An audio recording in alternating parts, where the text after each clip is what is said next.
جس حدیث میں ہے کہ 3 دن سے کم میں قرآن ختم نہ کرو، اس حدیث کے آخر میں حضرت عثمان بن عفان کا ایک رات میں قرآن پاک ختم کرنا موجود ہے۔ اسی طریقے سے عبداللہ ابن عباس کے بارے میں بھی ایک رات میں۔ حضرت عثمان والا جو اثر ہے نا ترمذی کے اندر، ایک تو وہ بغیر سند کے لکھا ہوا ہے، لیکن باقی کتابوں میں اس کی سند ملتی ہے۔ میں نے اس کے اوپر ایک دفعہ لائیو سیشن میں بھی بات کی تھی کہ ایک تو چیز یہ ہے کہ ہم اس طرح کی جتنی روایتیں ہیں انہیں درایتاً بھی دیکھیں کہ عقلاً یہ چیز پاسبل بھی ہے کہ نہیں، کرامت کی کیٹیگری سے ہٹا کے۔ اس طرح کی کوئی کرامت ہوتی نا تو وہ اللہ کے محبوب صلی اللہ علیہ وآلہ وسلم کو معجزے کی شکل میں دی جاتی۔ اس کے برعکس ہمیں جو بخاری مسلم میں مل رہا ہے وہ تو بالکل ڈیفرنٹ ہے۔ ہم نے اپنے اس پلیٹ فارم کے لیے کرائیٹیریا رکھا ہوا ہے قرآن اور اس کے بعد بخاری اور مسلم، جس کے اوپر امت متفق ہے، اور جو چیزیں قرآن صحیح بخاری صحیح مسلم میں فٹ ان بیٹھتی ہیں ان کو ہم لے لیتے ہیں۔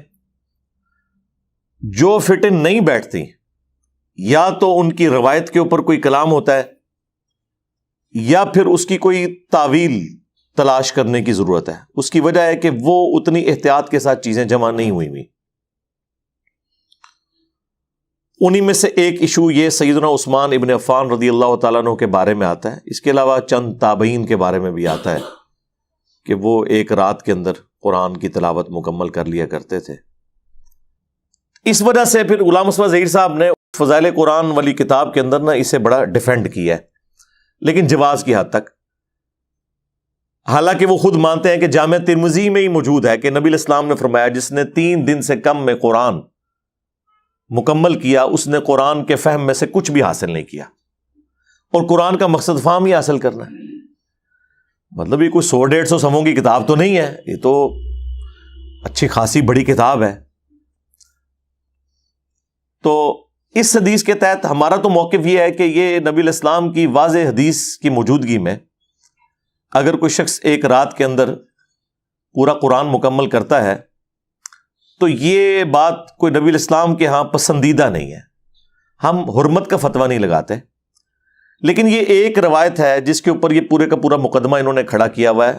اور جب ہم کہتے ہیں کہ آپ اپنے بابوں کے بارے میں کہتے ہو کہ وہ روزانہ 3 قرآن پڑھتے تھے، 8 قرآن پڑھتے تھے، جو فضائل اعمال میں کہانیاں لکھی ہوئی ہیں، تو وہ حضرت عثمان کا لا کے عمل پیش کرتے ہیں۔ بھئی حضرت عثمان نے تو 1 پڑھا ہے، آپ نے کہاں سے 8 پڑھ لی ہیں؟ ہم تو ویسے اس 1 کو بھی یعنی درایتاً ایکسپٹ کرنے کے لیے تیار نہیں ہے۔ شاید کوئی موسم سرما کی کوئی ایسی رات آ گئی ہو جس کے اندر یہ پاسبل ہو، ادروائز اگر آپ ایک نارمل سپیڈ میں بھی قرآن پڑھیں تو 15 سے 20 منٹ تو ایک پارے کے لیے چاہیے، اور اگر آپ اس کی قرات کا اہتمام کر کے پڑھیں تو میرا خیال ہے 1 گھنٹے میں ایک پارہ مکمل ہوتا ہے۔ اسی لیے آپ دیکھتے ہیں کہ اہل حدیث کے ہاں جو قیام اللیل ہو رہا ہوتا ہے 1.5 سے 2 گھنٹے کا ہوتا ہے، اور پڑھتے وہ کتنا ہے 1 یا 1.25 پارہ۔ تو آپ مجھے بتائیں ایک رات میں 30 گھنٹے تو نہیں ہوتے، آدھا گھنٹہ بھی لگا لیں تو 15 گھنٹے کی بھی کوئی رات نہیں ہوتی۔ کوئی سردیوں کی بھی کوئی لمبی سی رات بھی نکال لیں تب بھی 15 گھنٹے کی نہیں بنتی۔ تو غلام مصطفیٰ ظہیر صاحب نے اسے کور کرنے کی کوشش کی ہے، انہیں اندازہ ہو گیا تھا کہ یہ کام گڑ بڑا ہے۔ انہوں نے لکھا کہ وہ بعض اوقات راتیں بھی لمبی ہوتی ہیں اور پھر جو بندہ روٹین میں پڑھتا رہے، وہ آپ جو مرضی کر لیں، یہ بات سمجھ میں آنے والی نہیں ہے۔ اور پھر اس پہ تر رہا یہ کہ بخاری اور مسلم دونوں میں حدیث ہے، نبی علیہ السلام نے فرمایا کہ تم میں سے کسی میں استطاعت ہے کہ وہ 1/3 قرآن پڑھ لے ایک رات میں؟ تو صحابہ کرام نے کہا کہ یا رسول اللہ اس کی طاقت کون رکھ سکتا ہے سوائے فضائل اعمال کے بزرگان دین کے، انورٹڈ کامز میں۔ تو نبی علیہ السلام نے فرمایا سورہ اخلاص پڑھ لو، یہ 1/3 قرآن کے برابر ہے۔ 2 اعتبار سے 1/3 قرآن کے برابر ہے۔ ایک تو قرآن کے جو 3 بنیادی عقائد ہیں نا، عقیدہ توحید، عقیدہ رسالت اور عقیدہ آخرت، باقی ساری اس کی کورالریز ہیں۔ شریعت کے جتنے احکامات ہیں وہ عقیدہ رسالت کی کیٹیگری میں فال کرتے ہیں۔ اسی طریقے سے اللہ کی ذات کے تعارف کے اوپر جتنی آیات ہیں وہ توحید کی کیٹیگری میں فال کرتی ہیں۔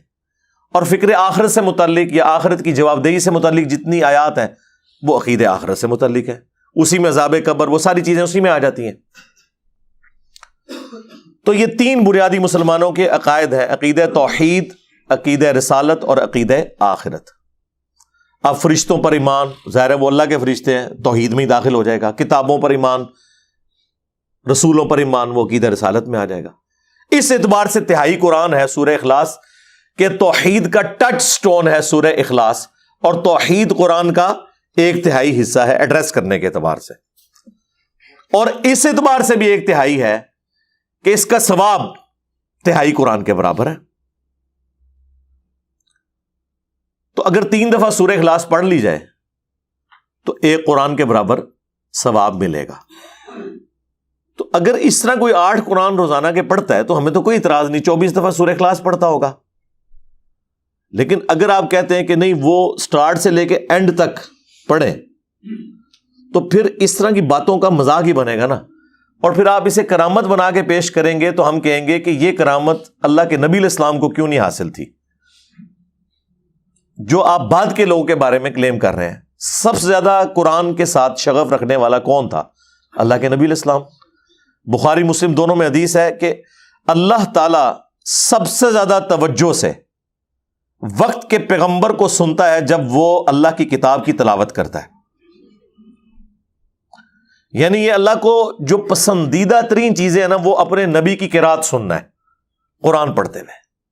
تو نبی علیہ السلام کا تو اوڑھنا بچھونا ہی قرآن تھا، اتنا تھا کہ سورۃ المزمل میں اللہ تعالیٰ نے نبی علیہ السلام کی جو حالت دیکھی کہ آپ پوری پوری رات قیام کرتے ہیں، تو آپ کو کہا گیا کہ آپ تھوڑا ریلیکس کریں، آدھی رات کر لیں، چلے تھوڑا بڑھانا اس سے کر لیں، نہیں تو تہائی رات، پھر کل کو آپ کے اوپر مشکلات بھی آنی ہے جہاد اور قتال کے اعتبار سے، اور آپ کے ساتھیوں نے معاش کی تلاش بھی کرنی ہے، یہ ساری کی ساری چیزیں ساتھ اٹیچ ہیں، تو آپ قیام کو کم کریں۔ تو نبی علیہ السلام کا تو اوڑھنا بچھونا قرآن تھا۔ یہ جو 5 وقت نمازوں کا شیڈیول ہے، یہ تو مدینہ شریف میں سٹارٹ ہوا ہے، مکے کے بالکل اینڈ پہ جا کے واقعہ معراج ہوئی ہے، اور اس سے پہلے جو مکی دور میں 13 سال تک نبی علیہ السلام کا جو عبادت کا معاملہ تھا وہ رات کو قیام اللیل تھا، اس میں قرآن پڑھنا، کوئی 5 نمازوں کا شیڈیول نہیں تھا۔ لیکن وہ قیام اللیل آپ والا نہیں کہ 1.5 یا 2 گھنٹے والا، نہ بعض اوقات پوری رات، بعض اوقات 2/3 رات، بعض اوقات آدھی رات، نارمل تھا۔ اسی لیے بخاری مسلم دونوں میں آتا ہے نا، حضرت عبداللہ ابن مسعود رضی اللہ تعالیٰ عنہ کہتے ہیں کہ اگر میں جانتا کہ مجھ سے زیادہ کوئی قرآن جانتا ہے تو میں اپنے اونٹ بھگاتا، ان کے جگر جلا دیتا اس شخص سے قرآن حاصل کرنے کے لیے کہ جو مجھ سے زیادہ قرآن جانتا ہے۔ میں نے 70 سے زیادہ صورتیں حضور کے پیچھے قیام اللیل میں سن کے زبانی یاد کی ہیں، یعنی 114 میں سے 70 صورتیں حضرت عبداللہ ابن مسعود جو شروع کے 10 مسلمانوں میں ہیں، سابقون الاولون میں سے ہیں، اصحاب بدر میں سے ہیں، اور جب پرشین امپائر گری تو حضرت عمر نے انہیں چیف جسٹس لگایا کوفہ میں، وہ کہہ رہے ہیں میں نے 70 صورتیں حضور کے پیچھے سن سن کے زبانی یاد کر لی، وہ قیام اللیل کی وجہ سے۔ عرب کی کرائمنگ تو بڑی کلاس کی تھی۔ تو اگر کوئی ایسا معاملہ ہوتا تو وہ کہتے ہیں کہ میں جاتا قرآن سیکھنے کے لیے۔ اچھا، اس میں انہوں نے جو میں جتنی کی ہے نا، کوئی فتویٰ نہیں لگتا، یہ ان کی آنر ہے۔ آج اگر عمران خان صاحب یہ کلیم کرتے ہیں کہ میں نے 92 کا ورلڈ کپ جتایا، تو اس میں آپ یہ کہیں گے کہ متکبر ہے۔ یا جہانگیر خان کہتا ہے کہ جی میں 500 سے زیادہ مقابلوں میں ان بیٹن رہا ہوں، یہ کبھی بھی کسی بھی کھیل کی ہسٹری میں نہیں ہوا کہ کوئی شخص 500 دفعہ کھیلے اور ہارے نا، ٹھیک ہے۔ تو اس میں نہیں ہے، ان کی کنٹریبیوشن ہے۔ دین کے معاملے میں بھی جن لوگوں نے کنٹریبیوٹ کیا ہے وہ اس طرح بولتے تھے۔ اس زمانے میں کوئی کسی کے اوپر فتوی نہیں لگاتا تھا کہ تم متکبر ہو گئے ہو۔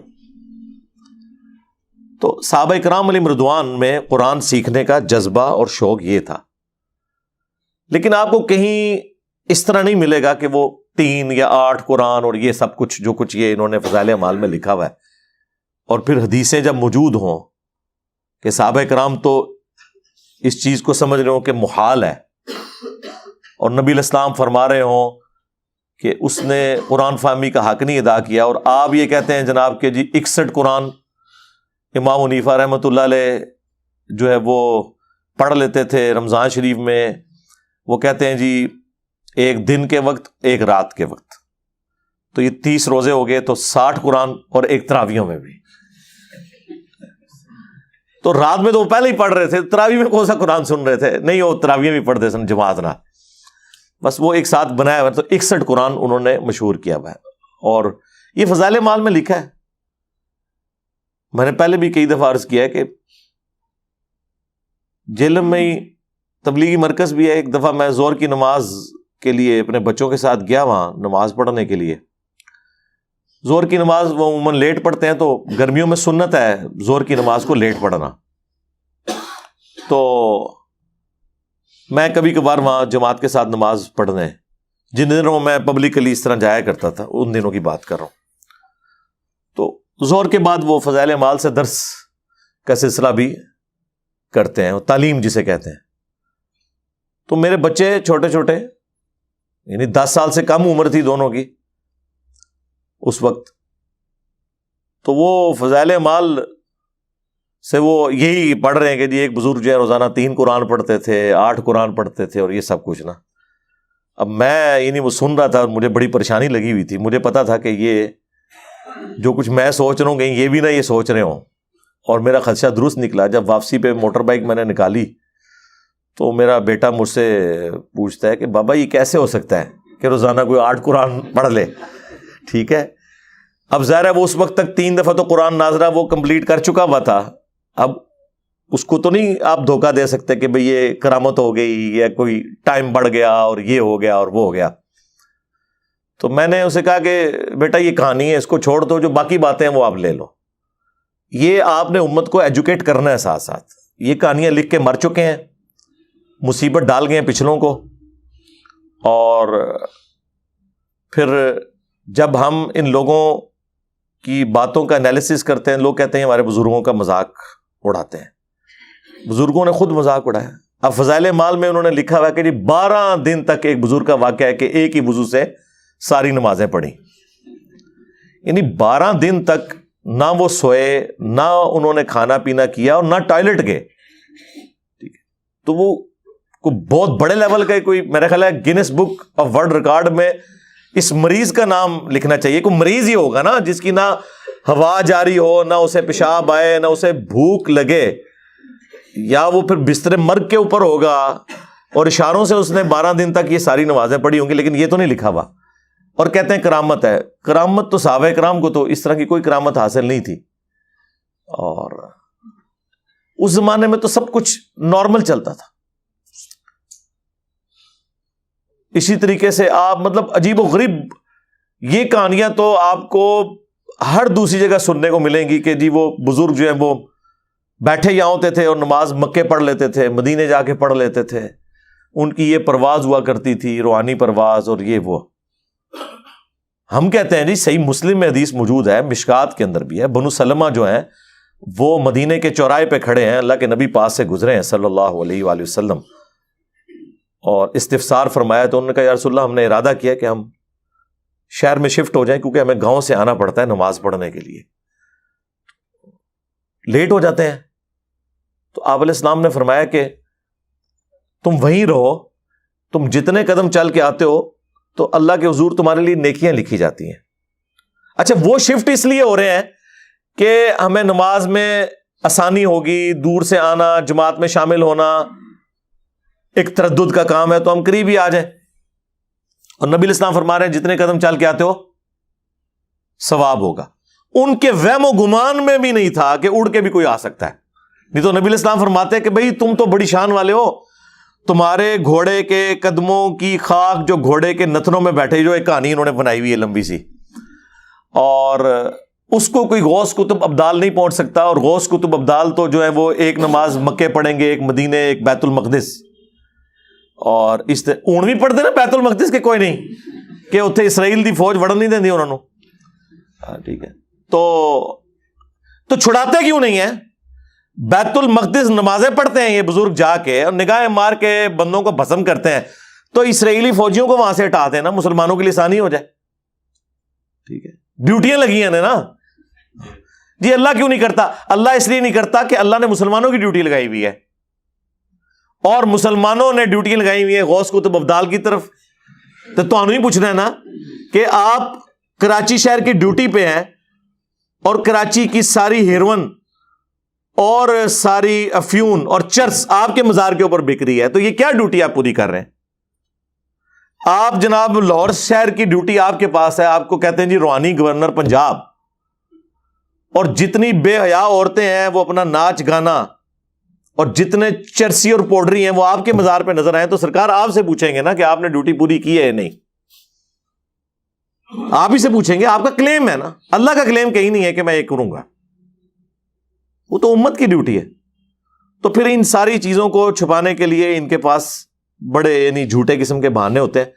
تو وہ بات وہاں سے میں نے شروع کی تھی, ہم تو بالکل ایگری نہیں کرتے اس طرح کی چیزوں کے ساتھ, اور یہ عقلاً بھی محال ہے.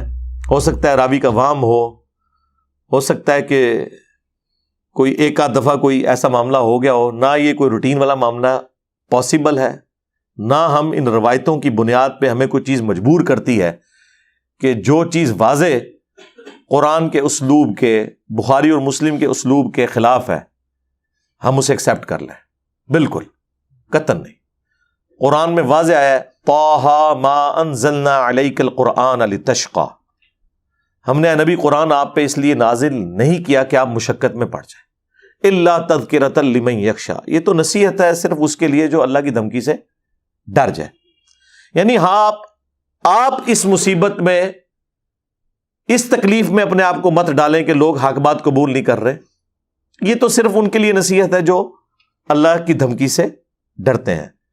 فذکر بالقرآن من یخاف وعید, اس قرآن کے ذریعے آپ اسے ڈر سنائیں جو اللہ کی دھمکی سے ڈرے. سیذکر من یخشیٰ ویتجنبہ الاشقیٰ, نصیحت اسے کریں جو ڈر رکھنے والا ہے, اور جو بدبختی پہ اترا ہوا ہے اسے اس کے حال پہ چھوڑ دیں. یہ قرآن کا اسلوب ہے. اس میں مشقت تبلیغ والی بھی ہے, اور قرآن کی تلاوت میں بھی اپنے آپ کو مشقت میں ڈالنا یہ بھی منع ہے. بخاری مسلم میں حدیث ہے کہ بس قرات اس وقت تک کرو جب تک کہ طبیعت ساتھ دے, جب نیند کا غلبہ ہو یا ایسا کوئی معاملہ ہو تو چھوڑ دو. اب مجھے بتائیں اس طرح کی مشقت کو اٹھا سکتا ہے؟ اور پھر آپ کو کہانیاں سنائیں گے جی ایک ٹانگ پہ 15 سپارے اور دوسرے پہ 15, بغلے بڑے سن. نبی علیہ السلام نے کبھی ایک ٹانگ کے اوپر نماز پڑھی ہے؟ مجھے بتائیں. دونوں ٹانگوں پہ کھڑے ہو کے نماز پڑھی. ویسے آپ کو کہتے ہیں کہ جی وہ دائیں پاؤں کا انگوٹھا ہل جائے تو نماز ٹوٹ جاتی ہے, تو جب وہ دائیں پاؤں پورا اٹھاتے ہوں گے, ہائے ہائے ہائے کتنے دبا گیا, کہتے نہیں قلعہ ہے نماز دا اے سجا انگوٹھا. کہانیاں بنائی ہوئی ہیں, اور جب ہم یہ بات کریں تو ان کو برا لگتا ہے. تو یہ مشقت نہیں ہے. بخاری مسلم دونوں میں حدیث ہے, نبی علیہ السلام گھر میں انٹر ہوئے, آپ نے دیکھا کہ ایک چھت سے رسی لٹک رہی ہے. آپ نے فرمایا یہ رسی کیسی ہے؟ تو بتایا گیا جو آپ کی بیٹی ہے نا زینب, وہ رات کو قیام کرتی ہیں اور اپنا جوڑا اس کے ساتھ باندھ لیتی ہیں, کیونکہ بعض اوقات نیند کا غلبہ ہوتا ہے نا, تو وہ جب یوں بندہ جھکتا ہے نا, تو جب جوڑے کو اس طریقے سے پیچھے سے کھینچ پڑتی ہے تو ان کی آنکھ کھل جاتی ہے, اور پھر وہ نبی علیہ السلام نے فرمایا کھولو رسی. نماز اس وقت تک پڑھو جب تک کہ تمہاری طبیعت تمہارا ساتھ دیتی ہے. یعنی اپنے اوپر اس طرح کی مشقت ڈالنا, اور یہ کون کہہ رہا ہے؟ نبی علیہ السلام اپنی بیٹی کو. آپ ہمیں بے شک کہتے رہے 40 سال تک عشاء کے وضو سے فجر کی نماز, نبی علیہ السلام تو اپنی بیٹی کو یہ کام نہیں کرنے دے رہے. ٹھیک ہے, نبی علیہ السلام تو ان چیزوں سے ناراض ہوں گے. ہاں فضائل مال میں لکھا ہوا ہے کہ جی یہ جو آیت ہے نا ما انزلنا علیک القرآن لتشقیٰ, سورہ طٰہٰ کی, یہ اس وقت نازل ہوئی تھی کہ نبی علیہ السلام بھی اپنے آپ کو رسی سے باندھ لیا کرتے تھے تاکہ جب آپ کو جھٹکا لگے تو آپ کی آنکھ کھل جائے اور آپ جو ہے نا وہ قرات جاری رکھے. تو اس موقع پہ اللہ تعالیٰ نے نبی علیہ السلام کو منع کیا کہ قرآن اس لیے نازل نہیں ہوا کہ آپ مشقت میں پڑ جائیں. نعوذ باللہ. آپ دیکھیں کتنی بڑی جھوٹی تہمت رسول اللہ کے اوپر لگائی ہے انہوں نے. نبی علیہ السلام تو اپنی بیٹی کو یہ کام نہیں کرنے دے رہے. اور دوسرا، یہ قرآن کی آیت بتا رہی ہے کہ یہاں مشقت سے مراد ہے تبلیغ کی مشقت، کیونکہ اگلے الفاظ دیکھیں، ما انزلنا علیک القرآن لتشقى الا تذکرۃ لمن یخشی. یہ اس لیے نہیں نازل کیا کہ آپ مشقت میں پڑ جائیں کہ لوگ ایمان کیوں نہیں قبول کر رہے، یہ تو صرف ان کے لیے نصیحت ہے جو ڈر جائیں. فَلَعَلَّكَ بَاخِعٌ نَفْسَكَ عَلَىٰ آثَارِهِمْ إِن لَّمْ يُؤْمِنُوا بِهَٰذَا الْحَدِيثِ آسَفًا. کیا اپنے آپ کو اس غم سے ہلاک کر لو گے کہ لوگ اس قرآن پر ایمان نہیں لائے؟ یعنی نبی علیہ السلام کو تبلیغ کے اعتبار سے یہ بات کی جا رہی تھی، نہ کہ اس اعتبار سے جو یہ لوگ معنی لے رہے ہیں. وہ بھی کرالری کے طور پہ درست ہو سکتا ہے، لیکن وہ بعد کی بات ہے. تعویل خاص میں تو یہ اس معاملے میں تھی، لیکن فضائل مال میں انہوں نے لکھ دیا. اور ظاہر ہے اس طرح کی باتیں اس لیے لکھی کہ فضائل مال کے مقدمے میں خود انہوں نے لکھا ہے کہ طبیبوں نے، یعنی ڈاکٹرز نے، مجھے ایک ذہنی مرض کی وجہ سے، مرض بھی ذہنی، چند دنوں کے لیے دماغی کام سے روک دیا تھا کہ یہ آپ کے ذہن کے اوپر. تو کہتے ہیں کہ میرے پیر صاحب جو ہیں مولانا الیاس کاندھلوی، جنہوں نے تبلیغی جماعت بنائی تھی، بڑے عرصے سے انہوں نے مجھے ریکویسٹ کی ہوئی تھی کہ آپ کوئی ایک سلیبس تبلیغی جماعت کے لیے لکھ دیں. یہ جو 6 نمبر پڑھتے ہیں تو آپ ریٹن میں کر دیں، تاکہ اس میں سے پڑھ کے، پہلے اس کا نام تبلیغی نصاب ہوتا تھا، فضائل اعمال، فضائل حج، فضائل درود، یہ سارے اس کے چیپٹرز تھے. تو وہ کہتے ہیں میں نے فضائل صدقات بھی ہے اس میں نے یعنی فرصت کے ان ایام کو غنیمت سمجھا. اور میں نے کہا کہ اچھا آگے الفاظ دیکھیں، وہ کہتے ہیں کہ اگر یہ اوراق پسند خاطر نہ بھی ہوئے، یعنی جو میں لکھ رہا ہوں اگر یہ شیخ کو نہ بھی پسند آیا میرا نصاب، ویسے پسند آیا، وہ آج تک پڑھ رہے ہیں، قرآن پڑھنے کی توفیق نہیں ہوئی ہے. ہاں، وَأُوحِيَ إِلَيَّ هَذَا الْقُرْآنُ لِأُنذِرَكُم بِهِ وَمَن بَلَغَ. اے نبی تم فرماؤ قرآن میں نے اس لیے وحی کیا تمہاری طرف تاکہ تم اس قرآن کے ذریعے ڈر سناؤ اور جس تک بھی یہ پہنچ جائے. آج بھی آپ رائے وینڈ چلے جائیں، قرآن کا ترجمہ نہیں رکھا ہوا انہوں نے، اپنا بھی نہیں رکھا ہوا شری تھانوی کا. جی اختلاف پیدا ہوتا ہے. میں نے جب ان کے سٹال والے سے پوچھا نا، رائے وینڈ اجتماع میں گیا، یہ بات ہے 2 نومبر 2007 کی، تو آج بھی بائی چانس نومبر کا ہی مہینہ، آج 13 نومبر 2022 ہے، تو میں کتنی پرانی بات آپ سے کر رہا ہوں. تو کہتے ہیں حضرات کہتے ہیں قرآن سے اختلاف پیدا ہوتا ہے. میں نے کہا قرآن میں تو لکھا ہوا ہے کہ یہ کتاب یہود و نصارہ کے اندر جو اختلافات ہیں ان کو بھی دور کرتی ہے، جو انہوں نے ٹیمپرڈ کتابوں کی فارم میں. اور آپ کہہ رہے ہیں اختلاف پیدا ہوتا ہے. نہیں جی وہ فرقوں کا اختلاف. تو میں نے کہا آپ احمد بریلوی کا بھی ترجمہ رکھ لیں، آپ اشرف تھانوی کا بھی رکھ لیں، آپ جوناگڑھی کا بھی رکھ لیں، سید فرمان علی شاہ کا بھی رکھ لیں. تو زبانی پڑھنے کے اوپر زور دیا ہوا ہے.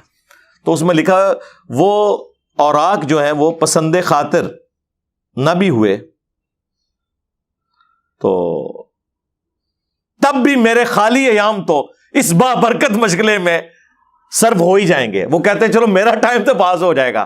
ادھر جو کچھ نہ بھی نکلیا، جو کتاب ٹائم پاس کرنے کے لیے لکھی گئی ہو، آج اس کے بارے میں مولانا تقی عثمانی صاحب بھی کہتے ہیں کہ جی دنیا میں قرآن کے بعد سب سے زیادہ پڑھی جانے والی کتاب ہے. یہ آنر کے طور پہ بتاتے ہیں. کہتے ہیں نہیں کوئی لمحہ ایسا نہیں گزرتا، جس طرح ہم کہتے ہیں نا کوئی لمحہ ایسا نہیں گزرتا کہ دنیا کے کسی حصے میں اذان نہ ہو رہی ہو اور اللہ کے ساتھ اس کے محبوب کا نام نہ بولا جا رہا ہو صلی اللہ علیہ وآلہ وسلم. ورفعنا لک ذکرک کے تحت اللہم صلی علی محمد وعلی آل محمد. تو وہ کہتے ہیں نہیں کوئی لمحہ ایسا نہیں گزرتا کہ دنیا کے کسی حصے میں فضائل اعمال نہ پڑھی جا رہی ہو. یہ کوئی آنر کی بات ہے؟ اس کے اندر تو یہ کچھ لکھا ہوا ہے. اور پھر پکی مور لگائی ہے انہوں نے کہا کہ جی کوئی کہیں غلطی سے بھی نہ کوئی قرآن کھول لے. انہوں نے کہا جی اس کے لیے تو 15 علوم چاہیے، اور اس میں بھی 14 علوم کے بعد ان کو خطرہ ہوا کہ کہیں 14 کوئی حاصل نہ کر لے. انہوں نے لکھا 15واں جو ہے وحی بھی ہے، یعنی گاڈ گفٹڈ، یعنی وہ اللہ ہی کسی کو دے تو دے، وہ یعنی کسبی نہیں، آپ حاصل نہیں کر سکتے. تو نہ کرنے لی گال ہوئی نا، روند مارنے لی گال ہوئی نا. تو وہ لکھا وحی بھی ہے 15واں. یعنی اگر آپ کہنا میں نے 14 علوم حاصل کر لیے ہیں تو وہ 15 تو آپ کا ڈینائی کر ہی دیں گے کہ یہ تو یار صرف علماء دیوبند کو مل سکتا ہے، بریلوی کہیں گے یہ صرف بریلوی علماء کو مل سکتا ہے، وہابی کہیں گے صرف وہابی علماء کو مل سکتا ہے، شیعہ کہیں گے صرف شیعہ علماء کو مل سکتا ہے۔ آپ لاکھ انہیں قرآن سے دکھائیں کہ قرآن میں اللہ تعالیٰ نے بار بار ایک صورت میں اس بات کو رپیٹ کیا ہے، وَلَقَدْ يَسَّرْنَا الْقُرْآنَ لِلذِّكْرِ فَهَلْ مِن مُدَّكِرٍ، ہم نے قرآن کو نصیحت حاصل کرنے کے لیے آسان کر دیا، تو ہے کوئی نصیحت حاصل کرنے والا؟ وہ آپ لاکھ بتائیں، آپ وہ ان کے اوپر سے گزر جائے گی، کیونکہ ظاہر ان کو ایک گیئر الٹا لگ گیا نا، اور پھر اس پہ ترا انہوں نے اور پکا کرنے کے لیے کہ کہیں کوئی مطلب جب سمجھے گا نہیں تو لوگ پوچھیں گے یار پھر قرآن نازل کس لیے ہوا ہے، تو انہوں نے کہا ان کو نا آپ اس طرف لگا دو کہ یہ پڑھو تو اتنا ثواب، یہ پڑھو تو اتنا ثواب۔ اس سے کس کو انکار ہے؟ وہ سائیڈ بینیفٹ ہے۔ مجھے بتائیں ایک بندہ یہاں سے حج کرنے جائے اور وہ کہ میں نے جہاز کا سفر کیا، راستے میں مجھے یہ سینریز نظر آئیں، تو مقصد اس کا حج کرنا ہے یا وہ جہاز میں بیٹھ کے سیر کرنا اور سینریز دیکھنا ہے؟ لیکن وہ بینیفٹ تو حاصل ہوگا، وہ ہم نہیں کہہ رہے کہ مزہ نہیں آئے گا۔ کہاں 4 مہینے کا پیدل سفر مشکلات میں گھرا ہوا، تکلیف میں گھرا ہوا، اور کہاں 4 گھنٹے کی اب رہ گئی ہے وہ فلائٹ اسلام آباد سے جدے کی، کہاں 2 دن اور 1 رات کا سفر جدے سے لے کے مکے تک کا، اور کہاں 50 منٹ کی ڈرائیو۔ تو وہ تو ہے، لیکن مقصد حج و عمرہ کرنا ہے، مقصد سیر کرنا تو نہیں ہے۔ قرآن کا مقصد جو ہے وہ تو تذکیر ہے، اس سے نصیحت حاصل کرنا۔ وَأُوحِيَ إِلَيَّ هَذَا الْقُرْآنُ لِأُنذِرَكُم بِهِ وَمَن بَلَغَ، اے نبی تم فرماؤ میں نے قرآن اس لیے تم پر وحی کیا تاکہ تم اس کے ذریعے ڈر سنا دو، اور جس تک بھی یہ کتاب پہنچے اس کو انسٹرومنٹ آف دعوت نبی الاسلام کی قرآن ہے۔ اب وہ فضائل مال میں انہوں نے کیسے جان چھڑوائی اس سے؟ انہوں نے کہا جی احمد بن حنبل فرماتے ہیں کہ ایک رات میں نے خواب میں اللہ تعالیٰ کو دیکھا۔ کڈی وڈی کہانی ہے یارا، یعنی یہ پیکج اگر آفر ہونا ہوتا نا تو حضرت موسیٰ علیہ السلام کو آفر ہوتا، جو سورہ الاعراف کی آیت نمبر 143 میں آیا، جب انہوں نے خواہش کا اظہار کیا تو اللہ تعالیٰ نے کیا فرمایا؟ لن ترانی، تو مجھے نہیں دیکھ سکتا بلکہ پہاڑ کی طرف دیکھ۔ وہاں اللہ تعالیٰ فرما سکتا تھا کہ نہیں میں بعد میں امام حنیفہ کو بھی 100 دفعہ زیارت کروانی ہے، احمد بن حنبل کو بھی کروانی ہے، خواب والا پیکج ہے وہ لے لو۔ ہاں خواب والا پیکج نبی علیہ السلام کے لیے ہے، وہ جامع ترمذی میں موجود ہے، نبی علیہ السلام نے خواب میں اللہ تعالیٰ کو دیکھا، وہ بالکل صحیح سند کے ساتھ ہے۔ یہ حدیث ترمذی میں بھی ہے، مسند احمد میں بھی ہے، مشکات میں اس کا نمبر 748 ہے۔ اس حدیث کو امام ترمذی نے صحیح کہا اور ساتھ لکھا کہ میں نے اپنے استاد امام بخاری سے اس حدیث کے بارے میں خود پوچھا تھا، یعنی جنہوں نے صحیح بخاری لکھی ہے، تو انہوں نے فرمایا یہ حدیث صحیح ہے۔ یہ اگرچہ بخاری میں نہیں ہے لیکن اس حدیث کو امام بخاری نے انڈورس کیا ہے، اور امام ترمذی نے سند کی ضرورت نہیں، انہوں نے ڈائریکٹ امام بخاری سے اس حدیث کے بارے میں پوچھا ہوا ہے، اور انہوں نے ساتھ لکھا ہے یہ حدیث صحیح ہے کہ نبی علیہ السلام نے اللہ تعالیٰ کو خواب میں دیکھا۔ وہ اس پہ میری تفصیلی ویڈیو ہے، وہ آپ الگ سے دیکھ لیں۔ کہتے ہیں جی احمد بن حنبل نے دیکھا اور انہوں نے پوچھا یا اللہ میں تیرا قرب حاصل کرنا چاہتا ہوں، اس کے لیے سب سے بنیادی چیز، سب سے ضروری چیز، سب سے آسان ذریعہ کیا ہو سکتا ہے؟ تو اللہ تعالیٰ نے فرمایا کہ قرآن کی تلاوت کرنا۔ تو ظاہر ہے بالکل صحیح بخاری میں حدیث ہے کہ تم میں سب سے بہتر وہ ہے جو قرآن سیکھے اور سکھائے۔ ہاں پڑھے پڑھائے نہیں، سیکھے اور سکھائے۔ سیکھنا سکھانا صرف یہ نہیں ہے کہ آپ اس کی قرات کرنے کا فن سیکھیں، اس کی تعلیمات کو سیکھنا بھی ہے۔ تو اب اللہ تعالیٰ نے آگے سے جواب دیا احمد بن حنبل، اب کہانی لکھی ہے فضائل مال میں، اب کیا کریں، مجبوراً شرم آتی بیان کرتے ہوئے بھی۔ تو جب یہ اللہ تعالیٰ نے فرمایا کہ میری کتاب، تو احمد بن حنبل نے آگے سے پوچھا کہ یا اللہ سمجھ کے یا بغیر سمجھ کے؟ انہوں نے سمجھا کہ احمد بن حنبل کو دیوبندی مولوی تھا یا کوئی تبلیغی جماعت کا کوئی بسترا اٹھانے والا تھا، جس کے دماغ میں فوراً آیا کہ سمجھ کے کہ بغیر سمجھ کے۔ یہ تو پوچھنے کی ضرورت ہی نہیں ہے، کس کو انکار ہے؟ ترمذی میں حدیث ہے کہ قرآن کے ہر حرف کے اوپر 10 نیکیاں ہیں، اور پھر نبی علیہ السلام نے فرمایا کہ میں نہیں کہتا کہ الف لام میم، یہ ایک حرف ہے بلکہ یہ 3 حرف ہیں. الف الگ سے ایک حرف ہے، لام الگ سے ہے، میم الگ سے ہے. اب یہ الف لام میم سے مراد حروف مقطعات بھی ہو سکتے ہیں، اور الف لام میم سے مراد علم بھی ہو سکتا ہے. علم تارا کیف فعل ربک باصحاب الفیل، دونوں معنی درست. لیکن نبی الاسلام نے بیسیکلی یہ بتایا کہ ہر حرف پہ 10 نیکیاں. اس سے کس کو انکار ہے؟ وہ تو سائیڈ بینیفٹ ہے. مجھے بتائیں کہ احمد بن حنبل یہ کیسے جرت کر سکتے تھے، اور پھر آگے سے اللہ تعالیٰ پہ جھوٹ باندھا کہ اللہ تعالیٰ نے فرمایا کہ خواہ سمجھ کے پڑھو خواہ بغیر سمجھ کے. نعوذ باللہ. یعنی اللہ تعالیٰ قرآن میں امت کو کوئی اور بات بتا رہا ہے اور احمد بن حنبل کو خواب میں آ کے کوئی اور بات بتا دی ہے. اسی تو ہم کہتے ہیں خوابوں کا دین اور ہے، کتابوں کا دین اور. احمد بن حنبل کو کیسے اللہ تعالیٰ خواب میں یہ کہہ سکتا تھا کہ بغیر سمجھ کے بھی پڑھو کوئی مسئلہ نہیں ہے، جبکہ قرآن میں آپ کو بتاتا ہوں درجنوں آیات ہیں. لیکن اس کا ایک بڑا آپ سمجھ لیں کلائمیکس سورہ صاد میں ایک آیت ہے، بڑی ایکسٹرا آرڈنری آیت ہے. وہ آپ کو یہ فلسفہ سمجھا دے گی کہ قرآن نازل کس لیے ہوا ہے. آیت نمبر 29 سورہ صاد، سورت نمبر 38 آیت نمبر 29. کتاب انزلناہ الیک مبارک، یہ کتاب یعنی قرآن جو آپ کی طرف اللہ تعالیٰ نے نازل فرمائی ہے ہماری طرف سے آپ کی طرف، یہ وہ بابرکت کتاب ہے.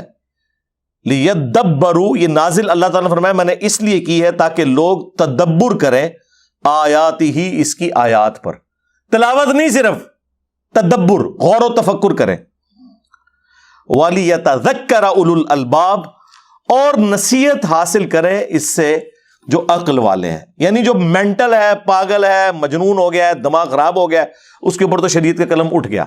جس کو اللہ نے عقل دیا ہے، جو روٹی منہ کے راستے کھاتا ہے، ویسے تو پاگل بھی منہ کے راستے ہی کھاتے ہیں، یعنی جو تھوڑا بہت اپنا دماغ استعمال کر سکتا ہے نا، قرآن میں اس کے لیے نصیحت ہے.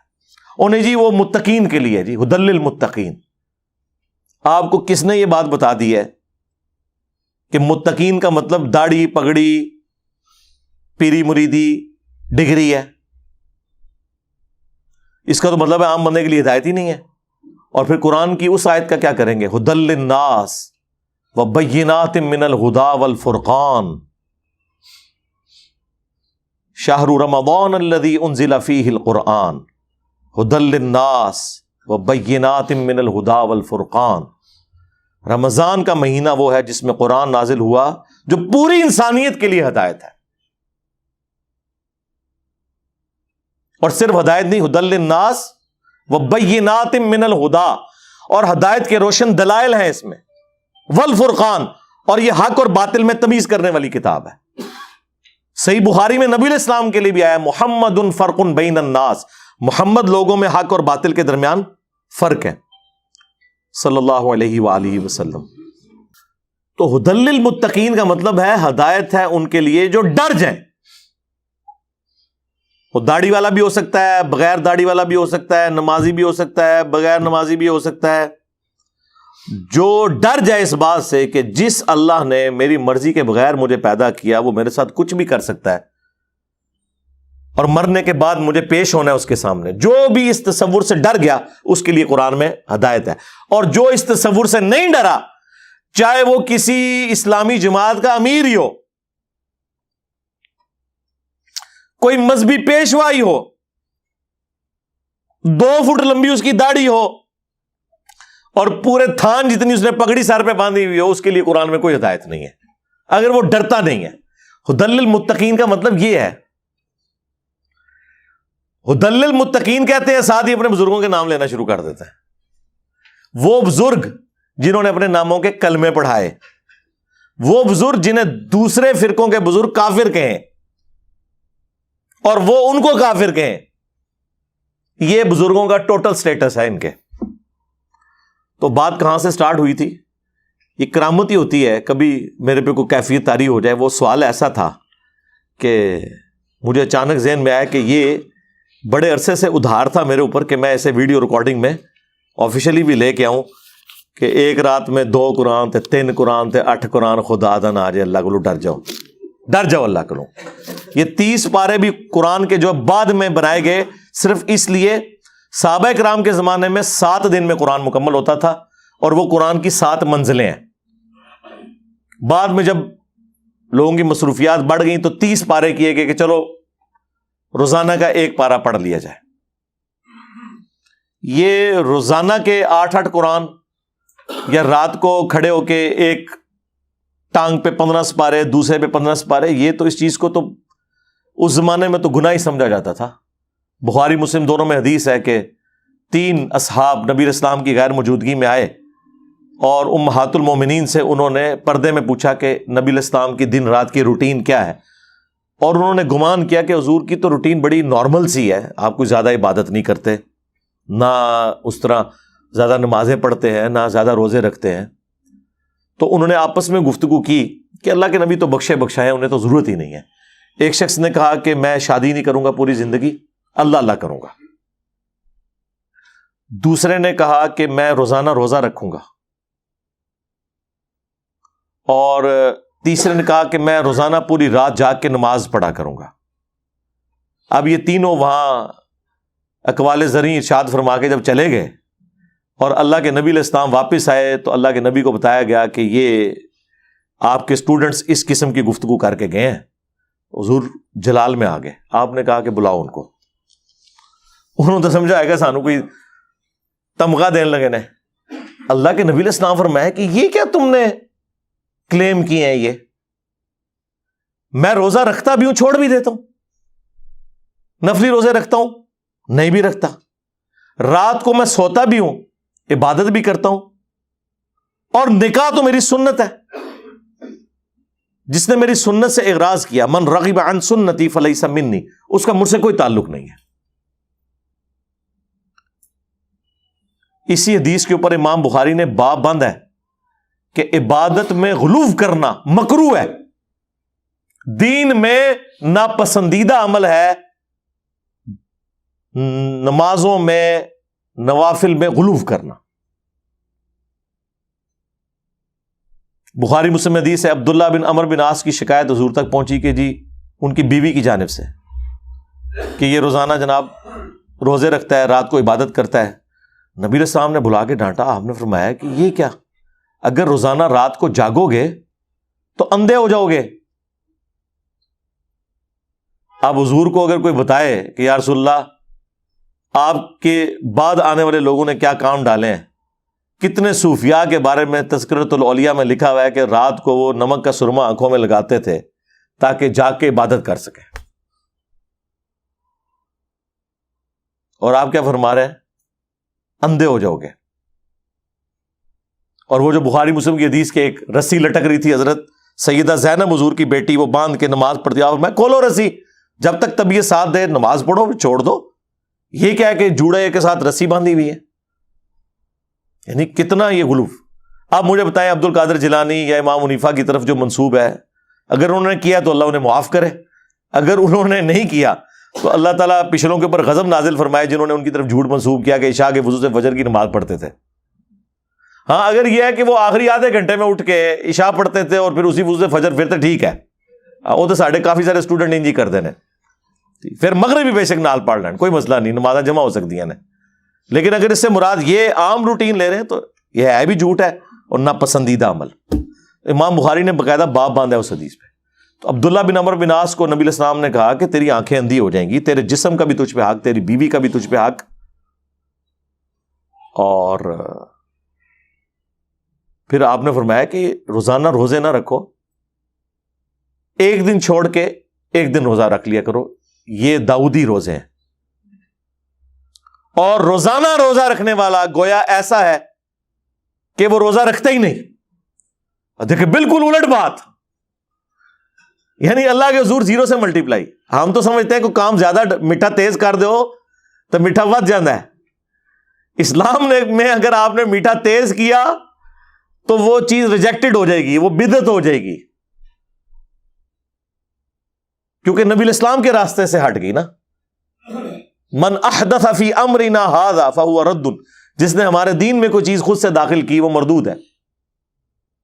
اور مسلم کی وہ حدیث، یہ بخاری مسلم دونوں میں ہے، من احدث فی امرنا ھذا، اور مسلم میں تو الفاظ ہے نبی علیہ السلام ہر خطبے سے پہلے کہتے تھے، اور یہ الفاظ بخاری میں ابن مسعود سے بھی ہے اما بعد فإن خیر الحدیث کتاب اللہ وخیر الہدی ہدی محمد صلی اللہ علیہ وآلہ وسلم وشر الامور محدثاتها وکل محدثۃ بدعہ وکل بدعۃ ضلالہ وکل ضلالۃ فی النار۔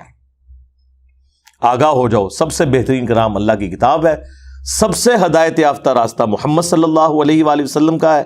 بدترین کام وہ ہیں جو دین میں خود سے داخل کر دیے جائیں، اور وہ کام جو ہیں وہ بدعتیں ہیں، تمام بدعتیں گمراہیاں ہیں، اور یہ تمام گمراہیاں جہنم میں لے جانے والی ہیں۔